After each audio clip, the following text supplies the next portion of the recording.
So I've just got home and let's talk about the game. Now, the first half, brilliant. I said to my dad in the crowd and a couple of other guys around us, that's actually back to Leeds again, back to proper Leeds, how we know them under Bielsa. There was so many crosses into the box, so many balls put into dangerous areas, so many patterns that you recognise with your players overlapping and underlapping, creating chances, and we were brilliant in that first half, especially Tyler Roberts, and he capped it off with a goal, a really good goal as well. Striker's instinct, getting in at the front post and sliding it into the back of the net. Very, very good from Tyler Roberts. And he had other couple of shots where he drops a shoulder, had a bang at goal, and maybe just gone over the bar. Little ones where he managed to keep the ball, find another player, and keep the move going, or maybe even recycle possession. So I just want to shout out Tyler Roberts in that first half. And he was so good that as much as Leeds fans criticise him, he actually got his own chant, which is basically the Patrick Bamford Patrick Bamford, but with Tyler Roberts instead. And people really appreciated the way he played in that first half, and he was brilliant. He was still good in the second half, but he just wasn't as good as he was in the first. Everything was good about that first half, even down to the fact that we had players injured and we were swapping things round. Cooper got injured quite early on. Ayling went to centre back. Dallas went to right back. Firpo stayed at left back, and then Calvin stayed in midfield. When at first it looked like he was going to go and play centre back. So there was a lot of confusion around that, and I think in the end it did tell. Because in the second half they were able to get much more of a foothold in the game, especially after Calvin came off and Click came on.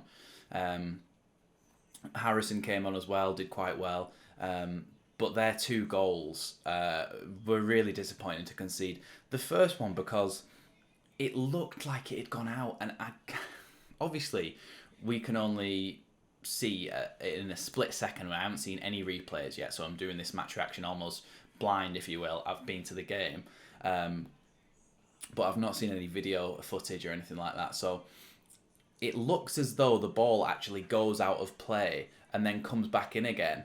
And I don't understand how they haven't VAR'd it. It might have been that not the whole of the ball has crossed the line. It might have been, so I'm willing to put my hands up. But it looked like it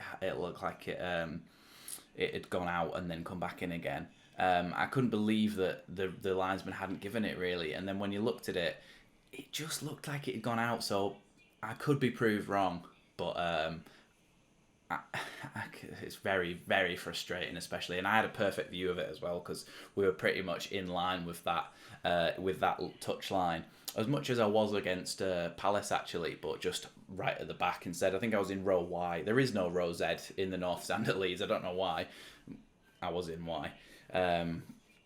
So yeah, it was right in line with it, and I can't believe that it didn't go out. I think that first goal really sort of put us on the back foot, really. It rocked us, really, and I think for the next sort of 10-15 minutes we were sort of recovering from that and trying to get back into the game, and that's when they scored their second. So it was really disappointing, and going into those last minutes we're all thinking, oh no, we've lost again, here it goes again.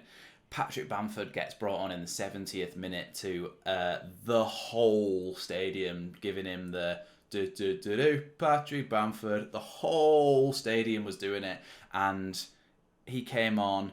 He didn't really do much. He got his body around, and he backed into people, and he won headers and played balls, but he didn't do anything spectacular.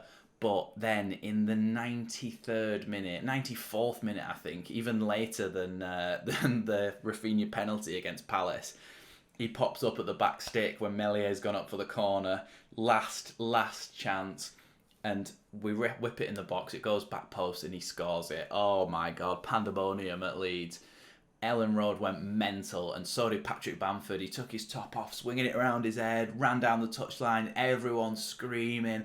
Absolutely buzzing. And talking about passion, actually, I just want to shout out, when they scored their first goal, Llorente, he went mental. You couldn't hear him, obviously, but you could see him. He was going proper bellowing, and you can tell that he's properly passionate, which is what you love to see from your players.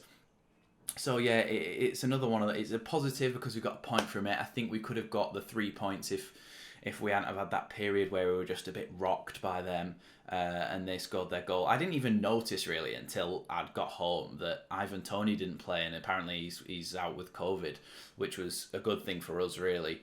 But yeah, it's a weird one because it felt like a win because of the getting the point at the end, but it's only 1 point, but it does put us in the mix now. We're sort of the bottom half, other than the bottom three, are all on 16, 17, 18 points, and we're 2 points off 10th, and it's not bad really, is it? I mean, we've now got Man City, which I'm going to, Chelsea, then Man City, which I'm going to, then Arsenal, then Liverpool, all in a row. Now, they sound like horrendous fixtures, but I can't see us not picking up any points from any of them. At least a draw in there. And Newcastle, Norwich and Burnley would need a 3-game swing over us to overtake us in the table. And as much as I can see us losing 3 games in a row against those teams, I can't see them winning 3 games in a row and overtaking us, really. I mean, it's very hard to win 2 games in a row in the Premier League, never mind putting 3 wins in a row together. So I can't see it. I can't see them overtaking us within this winter period, at least. So hopefully we pick up some points from these next games. A couple of points even would do us the world of good, because you're not expected to. And then the next big one is Villa on the 28th, which I will definitely be trying to get tickets to, in terms of ones that are a bit more winnable for us, where you can see 3 points that we could potentially actually get, and that's at Elland Road as well. So yeah, that's going to be it for this one. Thanks for watching. See you next time.